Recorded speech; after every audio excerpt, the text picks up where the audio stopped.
sekian lama kembali lagi bersama aku Putri di channel YouTube aku. Sebelumnya aku mau minta maaf banget nih karena udah menghilang beberapa minggu dan gak pernah upload video lagi. Hal ini dikarenakan aku lagi hektik banget sama tugas-tugas kuliah aku. Ya walaupun beberapa video konten yang aku buat juga itu karena tugas sih. Jadinya aku tuh mendahulukan tugas-tugas yang memang harus segera dikumpulkan gitu loh. Makanya beberapa konten tuh aku tunda dulu gitu. Nah, di konten kali ini aku mau ngapain sih? Dari tadi suara berubut-berubut angin motoran tuh kedengeran banget gitu kan. Jadi ceritanya aku mau nonton teater, yang mana pementasan teater yang mau aku tonton ini tuh spesial banget karena aktor-aktor dan seluruh krunya adalah kakak tingkat aku yang semester 6. Sumpah ya, aku sama temenku tuh mana datangnya mepet, terus ketambahan macet. Jadinya pas nyampe itu tuh bener-bener teman-teman sekelas aku udah pada kumpul semua, dan di dalam gedung teaternya tuh pementasannya juga udah mau dimulai gitu loh. Jadi event yang mau aku tonton ini namanya tuh Drawata, Drama Warisan Tahunan. Nah, sesuai dengan namanya, event ini itu merupakan event tahunan mahasiswa semester 6 jurusan Sastra Indonesia Universitas Pamulang guna memenuhi tugas akhir mata kuliah kajian seni pertunjukan. Seperti Drawata di tahun-tahun sebelumnya, di tahun ini mereka juga mengadakan pementasan di Amphitheater Taman Kota 2 BSD Tangerang Selatan. Tahun ini Drawata itu terbagi menjadi 4 hari, di mana satu harinya itu ada 2 pertunjukan. Nah, aku nonton di hari pertama, di hari Rabu tanggal 26 Juni 2024. Untuk pementasan yang pertama ini adalah Perempuan dan Anjing karya Anton Chekhov yang diadaptasi dan diterjemahkan oleh kelas 06 SIDE 001. Pementasan Perempuan dan Anjing mengisahkan kisah cinta terlarang antara Nanang dan Resti. Mereka jatuh cinta pada satu sama lain padahal keduanya sudah sama-sama berumah tangga.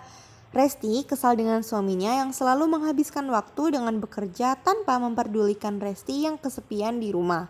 Sedangkan Nanang, ia kesal dengan istrinya karena tidak pernah memberi perhatian kepada dirinya. Istrinya itu selalu egois, mementingkan dirinya sendiri. Mereka dipertemukan di sebuah taman. Pedagang minuman asongan menjadi saksi di mana Nanang jatuh cinta pada Resti pada pandangan pertama. Mereka akhirnya berjanji untuk bertemu kembali di konser Sheila on Seven. Namun malamnya hal yang tidak diduga terjadi. Mereka bercinta. Resti merasa bahwa tidak seharusnya mereka berbuat sejauh itu. Resti tidak bisa hidup penuh dosa dan kebohongan. Sedangkan Nanang, ia sama sekali tidak menyesali apa yang telah mereka buat malam itu. Nanang terus membujuk Resti agar mau terus menjalankan hubungan mereka tanpa penyesalan apapun. Namun ternyata Resti tidak bisa. Resti memilih meninggalkan Nanang yang kemudian menjadi depresi. Hidup Nanang makin hancur hanya ditemani rokok dan alkohol. Kalau disuruh rating pementasan ini, aku bakal kasih nilai 7 dari 10. Pertama, aku suka banget nih sama alur dan settingnya. Mereka benar-benar effort dalam memaksimalkan setting, sampai segala ada sofa, kasur disiapin. Pas pulangnya bahkan aku lihat ada mobil bak yang angkut barang-barang mereka tahu. Awalnya tuh aku pengen protes gitu loh karena mereka kebanyakan ganti setting gitu. Jadi kan memakan waktu ya buat nata ulang setting yang baru gitu. Tapi untungnya mereka tuh memaksimalkan hal itu. Pas di taman ada pohon, ada bangku, pas di rumah ada sofa, terus pas di kamar juga ada meja rias segala gitu. Pokoknya maksimal banget lah.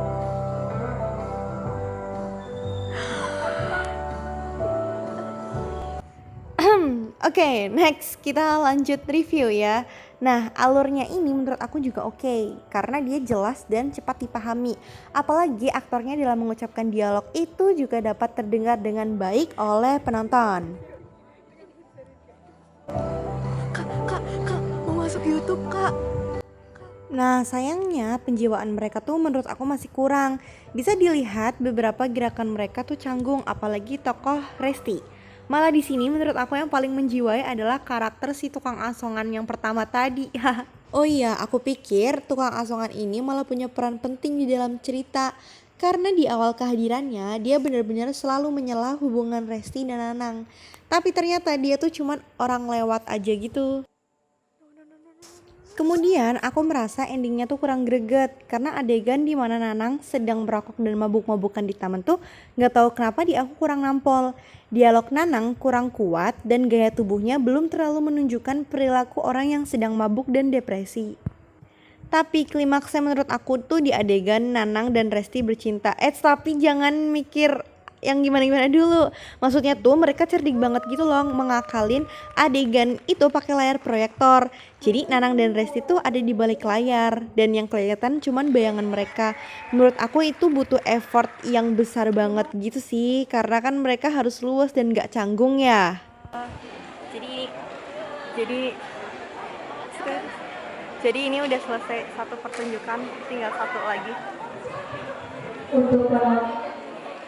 Seru guys, tapi ada plot twist dikit. Aku tidak expect bakal ada scene itu. sama bro. Ini nggak tahu ya nanti rating videonya berapa. Kayaknya harus tunggu video dewasa. Udah sensitif.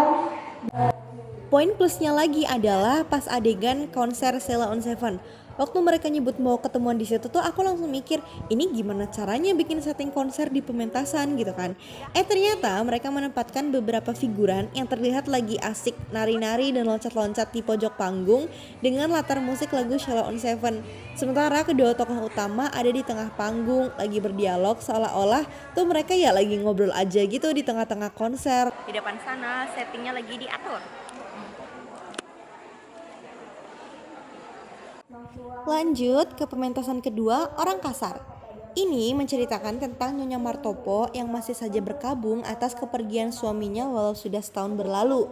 Dia tetap saja setia pada suaminya.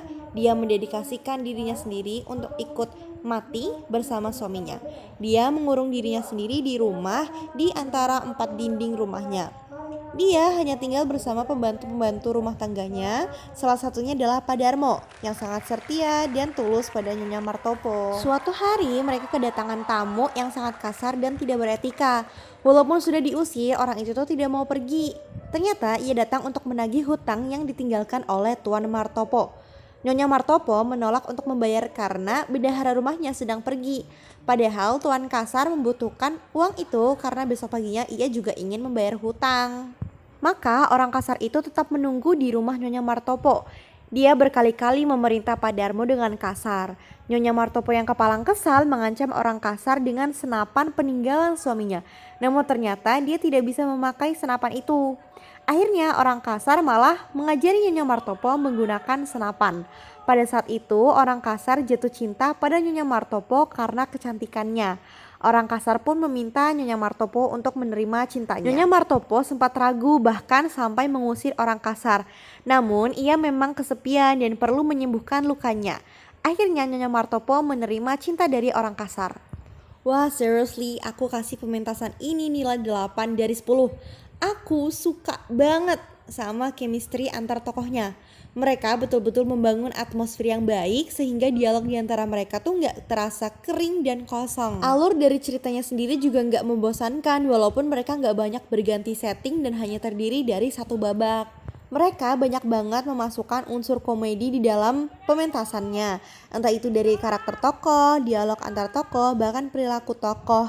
Dan semua itu tuh didukung dengan latar musik yang benar-benar pas dan cocok untuk situasi yang sedang ditampilkan. Pokoknya aku suka semuanya kecuali 2 hal ini, akting Nyonya Martopo dan artikulasi dari si Orang Kasar. Nah, Nyonya Martopo ini kan digambarkan sebagai janda yang sedang berkabung atas kematian suaminya ya. Kesedihannya itu pun sudah berlarut-larut.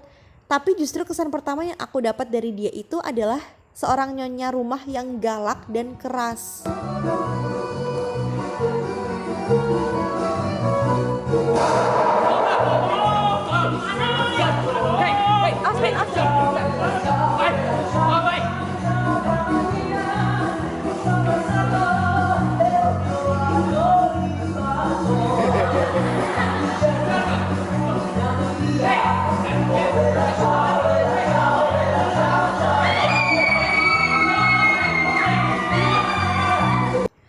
Soalnya pas adegan pertama banget tuh Nyonya Martopo kan usap-usap foto mendiang suaminya ya. Terus dihibur tuh sama Pak Darmo. Ekspektasi aku dia bakal menjawab dengan suara yang lesu, tanpa semangat, tatapannya kosong. Tapi dia malah menjawab dengan tegas dan ketus. Dan lagi busana yang dipakai Nyonya Martopo ini menurut aku terlalu mewah untuk kesan orang yang sedang berduka.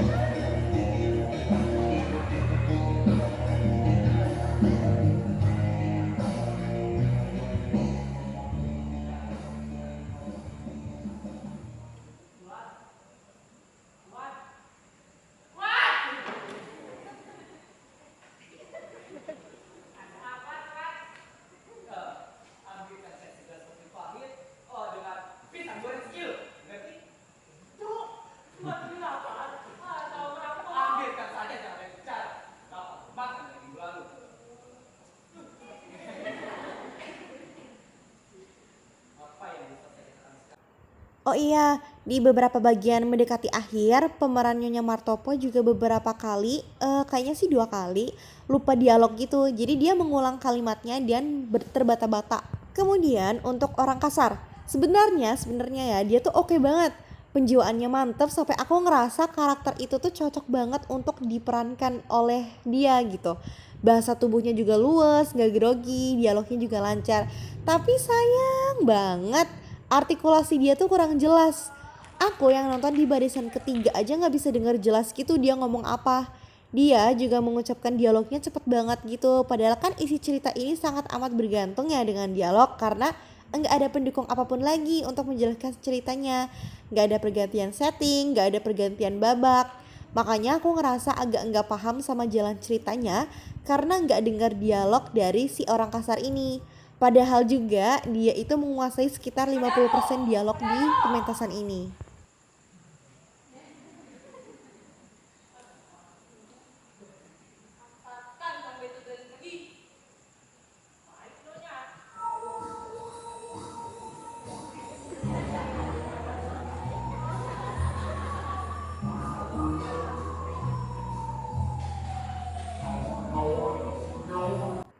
Maka sudah sangat jelas kalau MVP di pementasan ini justru Pak Darmonya.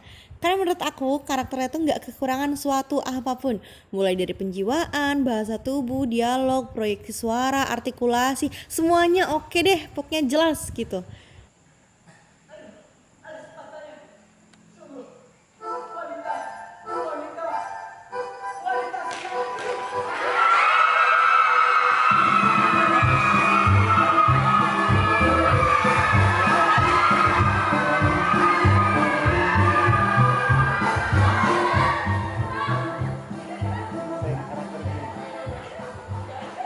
Overall buat pementasan hari pertama Drawata ini aku puas banget sih.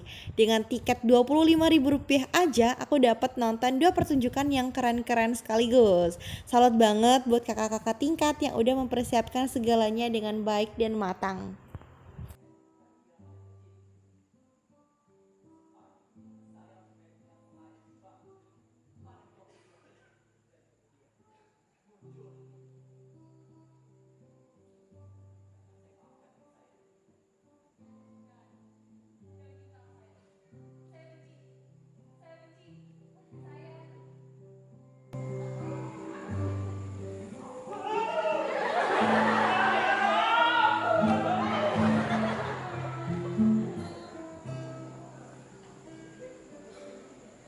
Hai, jadi kita udah selesai nonton teaternya. Baru banget pulang jam 11:30. Ainon nginep. Hai. Yeah. Udah jadi segitu aja review Drawata Day One dari aku. Semoga video ini bisa membantu teman-teman dalam hal apapun lah gitu. Dadah. Terima kasih buat semuanya yang udah nonton. Jangan lupa like, comment, dan subscribe untuk konten-konten menarik lainnya. Bye!